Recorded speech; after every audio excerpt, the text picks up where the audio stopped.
বেশ, কুরবানির জন্য গরু আনতে হবে। আর আমি সবচেয়ে বড়, দুষ্টু এবং সবচেয়ে কালো গরুটি আমি নিব। এই গরুটি আমি কুরবানি দিব। বগলু, তুমি কি আবার ঝামেলা খুঁজছো? আমরা সাধারণ গরু নিয়েও তো কোরবানি দিতে পারি। দুষ্টু গরু মানে ঝামেলা? আমি চাই শান্ত গরু। বগলু হঠাৎ হাঁস মুরগির দিকে ছুটে যায়। হাঁসরা কাঁপিয়ে ওঠে। আমি তো আংশিক কালো গরু চেয়েছি। আমি মনে মনে এই কালো গরুটাই ধরে রাখবো। না না না, আগে বাজারে যাই, দেখবো কোনো কালো গরু সবচেয়ে চতুর নাকি, সেই গরুটাই কিনবো। তারা চারজন মিলে বাজারের দিকে হাঁটে। বাজারে বেচা কেনার কৌতূহল। সব ধরনের গরু, গরু টানা নয়, তবে সুন্দর লাফানোর মতো মজার কৌতুক।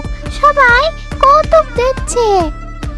আজকে কালো গরু খুব কম, যদি পাই তুমি 3টে লাভ বাজারে ছাদে উঠে যাব।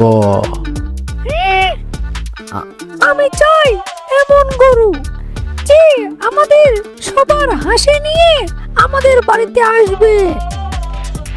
হাসি মানেই ঝামেলা। আচ্ছা, আমরা চেষ্টা করি। আমি শুধু পেছনে থাকবো। গরু নির্বাচনের সময় একটি কালো গরু হঠাৎ নাচতে শুরু করে। বগলু চিৎকার করে টিমু পিছনে লাফ দেয় আর মেঘলা শান্তির হাসি দেয়।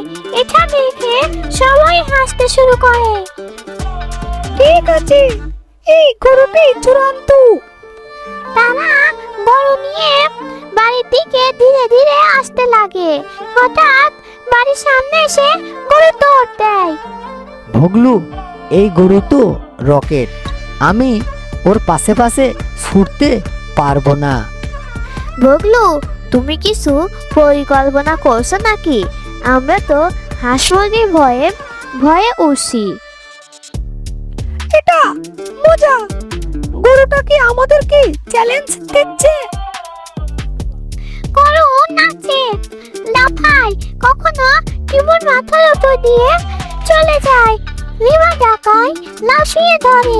বগলু হাসতে হাসতে ধাক্কা খায়। দেখো, গরুটি এখন শিশুদের বন্ধু। শুধু আমরা ভয় পাচ্ছি, কিন্তু শিশুরা তো ভয় পাচ্ছে না এবং গরুটি শিশুদের সাথে মজা করে খেলছে। আমিও একে বন্ধুত্বপূর্ণ মনে করতে শুরু করেছি, তবে কিছুটা ভয় এখনো আজও আছে। দেখলে হবে, দুষ্টু গরু হলেও সবাইকে হাসাতে পারে।